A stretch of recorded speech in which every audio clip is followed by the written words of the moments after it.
Hello everyone, मैं मोनिका स्वागत करती हूँ आपका अपने YouTube channel study with Monika में। इस वीडियो में हम देखने वाले हैं क्लास 12th हिस्ट्री का जो हमारा 3rd चैप्टर है उसका क्वेश्चन नंबर 7। क्या यह संभव है कि महाभारत के एक ही रचयिता थे? चर्चा कीजिए। इस क्वेश्चन में हम देखेंगे कि महाभारत की जो रचना थी वो किस तरीके से हुई।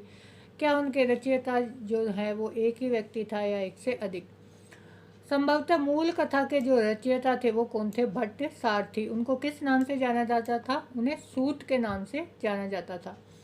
ये क्या करते थे? ये क्षत्रिय योद्धाओं के साथ जो है युद्ध क्षेत्र में जाते थे और उनकी विजय व उपलब्धियों के बारे में कविताएं लिखते थे। जो भट्ट सारथी थे वो युद्ध क्षेत्र में जाते थे क्षत्रियों के साथ, राजाओं के साथ, और उनकी जो उपलब्धियां होती थी, उनकी जो विजय होती थी, उसकी कविताएं वो लिखते थे।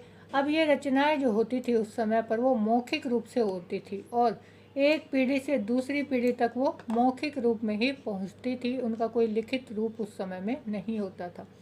इतिहासकारों का अनुमान है कि 5वीं शताब्दी ईस्वी पूर्व से ब्राह्मणों ने इस कथा परंपरा पर जो है अपना अधिकार कर लिया और इसे लिखने का कार्य जो है आरंभ किया। अब 5वीं शताब्दी ईस्वी पूर्व क्या हुआ कि उससे पहले क्या था कि ये जो रचनाएं थी ये मौखिक रूप से, मतलब भाई मैंने जो है किसी को सुनाई जो ये कथा थी, फिर उसने आने वाली पीढ़ी को सुनाई, उसने जो है और आगे आने वाली पीढ़ियाँ थी। इस तरह से इसका लिखित रूप नहीं था बल्कि मौखिक रूप में ही ये चल रही थी। लेकिन 5वीं शताब्दी ईस्वी पूर्व जो ब्राह्मण थे उन्होंने जो है क्या किया, इसको लिखने का कार्य जो था वो आरंभ किया। यह वह समय था जब कुरु और पांचाल, जिनके इर्द गिर्द महाभारत की कथा घूमती है, यह भी संभव है कि नए राज्यों की स्थापना के समय होने वाली उथल पुथल के कारण पुराने सामाजिक मूल्यों के स्थान पर नवीन मानदंडों की स्थापना हुई थी। देखिए उस समय पर क्या था, जो पांडव, जो महाभारत है उसमें क्या चित्रण किया गया है, कौरवों और पांडवों के बीच जो हस्तिनापुर को लेकर जो लड़ाई थी सिंहासन के लिए, उसका वर्णन इसमें किया गया है।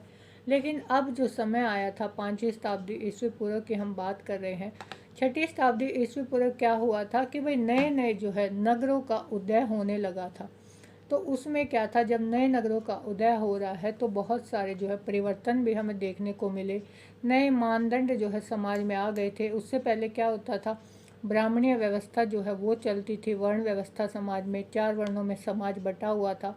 लेकिन जब जैसे जैसे नए नगरों का उदय हुआ, इनमें भी परिवर्तन आना शुरू हुआ।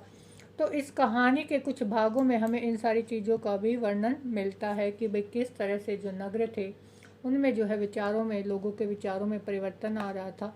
अब लगभग 200 शताब्दी ईस्वी पूर्व से 200 ईस्वी के बीच यानी 400 सालों का जो समय था, उसमें इस ग्रंथ के रचनाकार का एक और स्तर हमें देखने को मिलता है। क्यों? क्योंकि यह वह समय था जब विष्णु देवता की आराधना प्रभावी हो रही थी। कि इस समय पर जो सबसे ज़्यादा पूजने वाले देवता थे वो कौन थे? विष्णु भगवान। और उनको जो है किसका अवतार माना गया है? श्री कृष्ण का। और श्री कृष्ण को जो इस महाकाव्य के महत्वपूर्ण नायकों में से एक है, विष्णु का रूप बताया जा रहा था।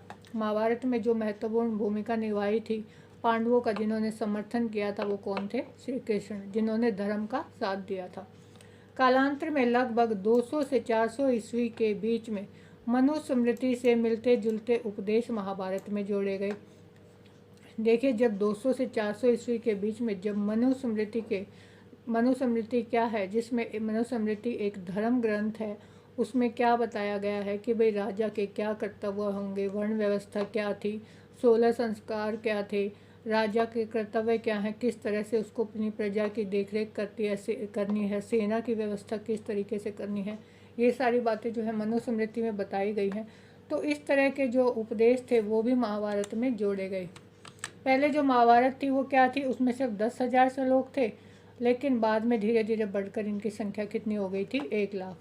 इन परिवर्तनों के कारण ये ग्रंथ जो था अपने प्रारंभिक रूप में इसमें कितने श्लोक थे? 10,000।